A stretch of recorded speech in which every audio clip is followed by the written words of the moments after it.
Welcome to this course Retail Management once again. And in today's session, I am going to discuss another interesting concept in retail, that is concept of life cycle in retail. Friends, you might have studied about life cycle as part of your marketing management course where you would have discussed about product life cycle. But here we are going to discuss a similar concept but with reference to the retail.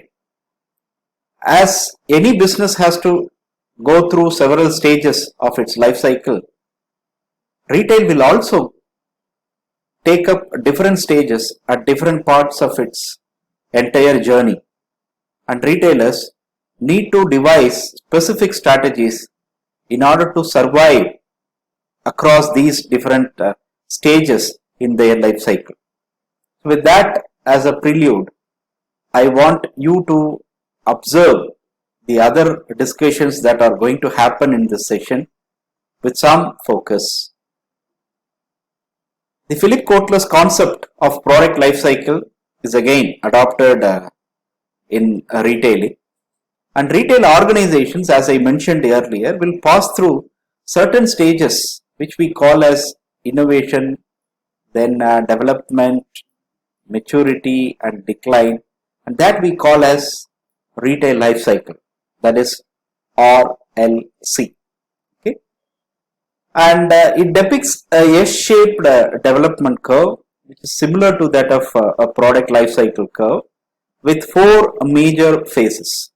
So these four phases are considered to be the important stages in the entire life cycle of a retailer or a retail organization. Okay, so this is what the retail life cycle is all about.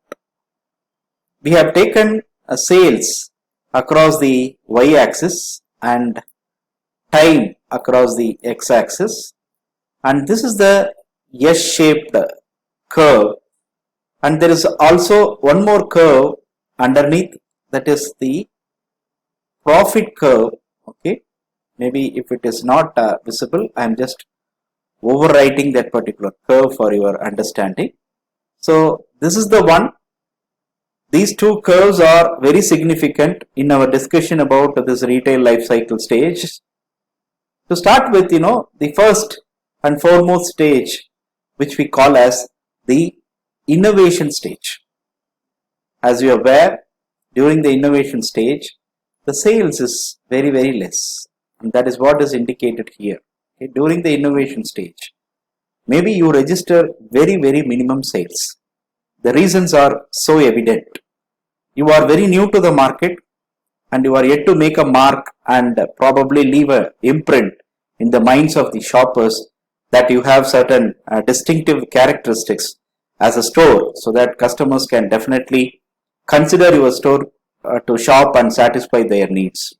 So that is the reason during the early days of your entry, you will be in the innovation stage where you will try to innovate several things, because you also want to get hold of or get a grip of the market and your target group. So definitely you have to invest a lot of money. That is the reason why the profit curve is also slowly picking up. It is not very sharp as such. And during this particular stage, you have to invest on advertisements. You have to really do a lot of studies to understand how the market behaves and things like that. So you cannot expect immediate return on all your marketing investments, right?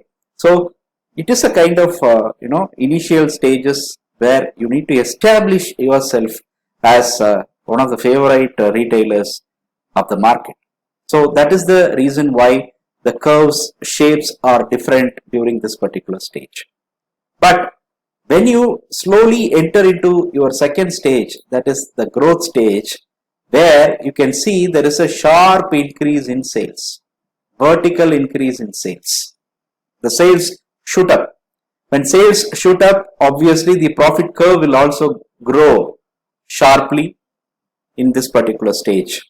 Remember, this is a stage, after establishing yourself as a retailer, you try to grow you try to grow your sales, you try to do a lot of business.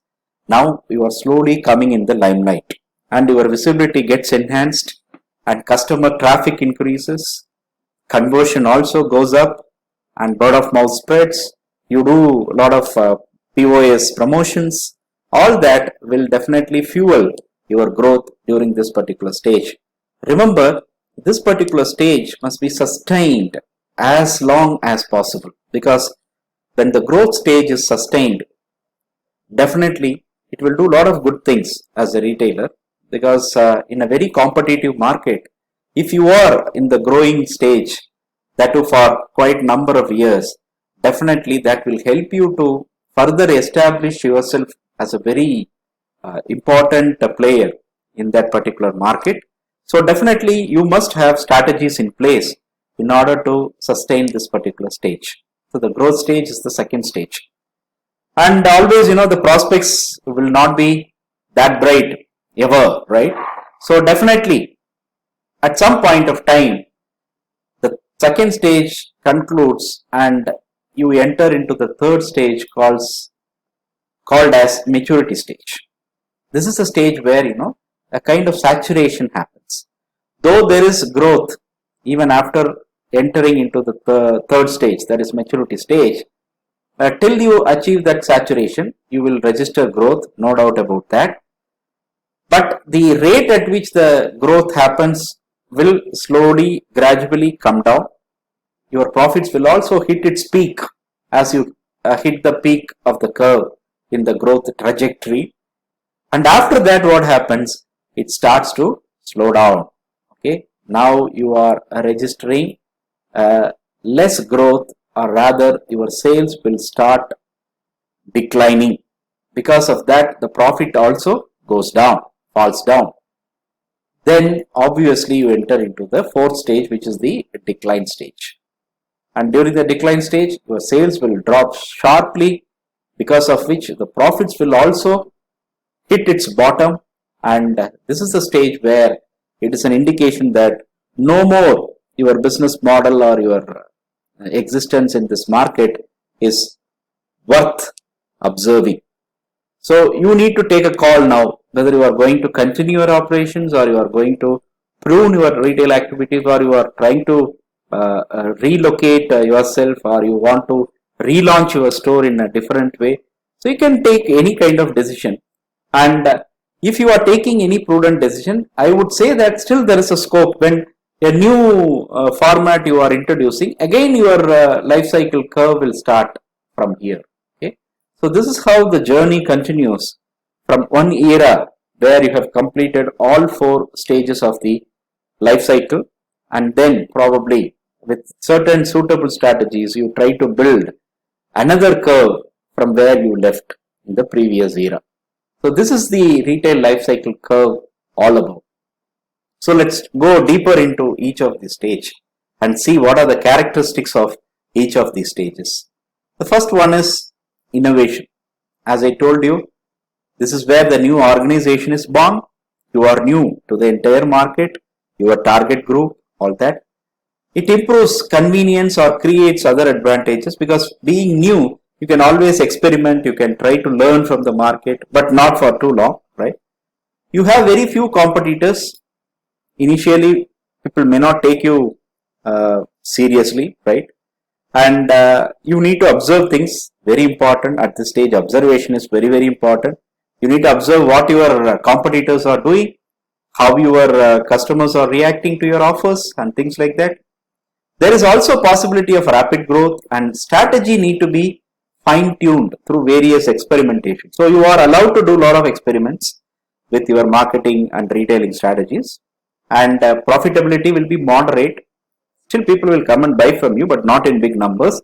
So your profits will start growing simply, and it may last up to 5 years. But I would say that if you are a very prudent player, and if you have chosen the right location and market and target group with correct retail strategy, maybe 3 years time by which you can establish and go to the next stage. So the innovation stage is where all these characteristics are very clear, and this is a stage where you need to invest your time, effort and money to a larger extent because it's a learning period for you, and you need to establish as quickly as possible so that you can build your profitability accordingly. Then the second stage comes in, which we call as the accelerated growth stage. The accelerated growth stage where the sales increases rapidly. There is a sharp increase in sales, which actually you have dreamt for. And looking at your growth, people think that, okay, the market has got good potential for some more new entrants. So you will find new competitors emerging, a lot of players entering into the market after seeing your success. And you need to establish yourself as a leader because you have entered the market little earlier to your competitors. So you have sufficient scope to establish yourself as a leader in that particular category of that market. And the investment and profitability are very high, and investments you need to make in your systems and processes because you need to build systems to drive sales further. And once if you grow out of proportion, it is only the system and process which will drive your business, not anything else. So it makes sense to invest in your systems and processes. Then this particular stage may last from 5 to 8 years. I would prefer this can be extended even to a period of 10 years wherein you can excellently establish yourself by having excellent growth in the market. And towards the end, there may be some cost pressures which may appear because when you grow beyond a particular size, definitely you will have these kind of pressures, especially the cost pressures, which will definitely put a kind of speed breaker into your growth. So that is the stage which we are talking about, the growth stage. Okay, and these are all the characteristics, and you need to have the sustainable strategies in place, especially for this particular stage, and you need to invest on advertisements, POS promotions, and you have to build loyalty among customers at this particular stage. It's a very important stage, the growth stage, right? So we move on to the third stage called as the stage called maturity stage. In this particular stage, the organization still grows, but competitive pressures are felt very accurately, very specifically. Knowing very well, the competitors will try to play with your strategies. They may come with some counter strategies. They may try to attract your customers. Okay, and the growth rate during this stage will decrease. Why? Because you have entered into the maturity stage where there is a chance that all your activities may get saturated. Customers may have shifted their preferences towards someone else or something else, right? So the growth rate decreases, because of which the profits will start declining. And this is the time that you need to rethink your strategy and reposition yourself. The earlier you respond, it is better. If you still try to work with your age-old strategies, very soon this particular stage will come to an end, and the next stage is even more dangerous. Okay, and during this particular stage, as I mentioned, your strategies need to be revisited across several domains, and you need to attract the customers through some innovative marketing or retailing measures. Only then you will be in a position to sustain this particular stage. Otherwise, it will be very difficult. Then the fourth stage comes in. As I told you, this is the decline stage. As the name indicates, it's not a very pleasant news for you because you are entering into the decline stage. You lose your competitive advantage because others have built very strong competitive advantage, because of which customers started preferring your competitors in place of you. And there is negative rate of growth. Profitability declines because your overheads are very high. As you have grown to a specific size, it will be very difficult for you to match up with the cost requirements, especially the overhead expenses. So this is the stage where all these things will happen. Now you have to very carefully think. Sometimes, getting rid of the market or getting rid of the target group is good. Sometimes closing down operations makes sense. But that doesn't mean that always that is the only option that is available with you. You can even think of any other measures and there is still scope, I would say, if not a huge scope, but still there is some amount of scope that is available for you to rethink, relaunch, thereby you can build your curve to go up again, and you can go through another set of steps in the retail journey that you have begun at the end of the stage. A lot of retail organizations have done it, so it's not something quite difficult, but all that you need to do is you have to think very wisely and then you have to take a call. Okay. As far as the status in India is concerned, the emergence of organized and corporate activity is very recent in India. Okay. So traditional businesses are basically dominating, and it is difficult to put down a retail organization which has passed through all 4 phases of life cycle, because the traditional retailers, anyway, we are not bringing them into the purview of this retail life cycle concept, and it may be applied to the organized retail, but since the organized retail itself is in the nascent stage as far as India is concerned, we can't say that there is one retail organization which has crossed all these 4 phases. Of course, if at all I have to give you an example, yes, Subiksha is one example. They have really gone through all these stages. They have started very well with a wonderful business model. They had excellent merchandise strategy. They had excellent location strategy. So they started off very well, and slowly they have entered into growth. But unfortunately, they were not able to manage the kind of expansion, rapid expansion, which they have planned. Because of which, there is huge mounting of overhead costs, due to which the retailer really suffered, and at some point of time they were not able to run their operations and they closed down their operations abruptly. And there were also a lot of cases against this retail organization and its promoter. So such things have also happened in Indian market, but nevertheless, as students of retail management, you need to understand both successful as well as unsuccessful retailers, those who have failed in different categories as well, and you can map the stage in which they are at present. So you can relate it with real life examples, and you can pick 3 or 4 retailers from different categories, and you can make a kind of analysis which particular stage those retailers are there specifically at this point of time presently, and that will give you a good idea to reinforce your understanding about this retail life cycle concept. There are different stages where these retailers are there. Say for example, the Amarsons, Akbar Ali's, Benzes, they are all in the growth stage. Shoppers Stop, they have this Globus, Westside and Lifestyle. They are all in the growth trajectory. Crossword, of course, and Planet M. Planet M has gone out of the market, and Crossword, recently they have sold it to another retail entity. So that is again, for Shopper Stop, it is considered to be not a successful venture. So as I told you, among the retail, especially the organized retailers in India, you have plenty of examples to quote for specific life cycle stages. So you can definitely refer to the literature that is available and try to map the life cycle stage of certain retailers according to your choice. So friends, that's it, and we have come to the end of this particular session. So I would like to once again highlight what we have discussed during this particular session. We started our discussion with the concept of retail life cycle, which has got 4 stages, starting from innovation to growth to maturity and decline.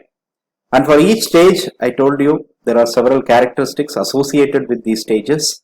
And as a retailer, you need to come up with specific strategies in order to survive very well during these stages. And there is no retailer who can skip any stage. Every retailer, they have to cross each and every stage in that sequence. There is no shortcut for anybody. Please understand that. And apart from that, how long you are staying in each stage, that depends about the kind of strategies that you have, which market you are operating in, and what kind of other factors that are either supportive or oppositive to your growth. All those you need to consider. So this concept of retail life cycle, will tell the retailers, sometimes will caution the retailers about what kind of strategies they need to really go with in order to survive in a particular market. Nevertheless, for a particular retailer, the stages which they are in are an indicator of what they need to do in the near future. So that is it, friends. Retail life cycle is again a very interesting concept, important one from your examination point of view as well. So hope you have enjoyed this session. Thank you very much for joining, and we will discuss yet another interesting concept in the following session. Till then, bye bye.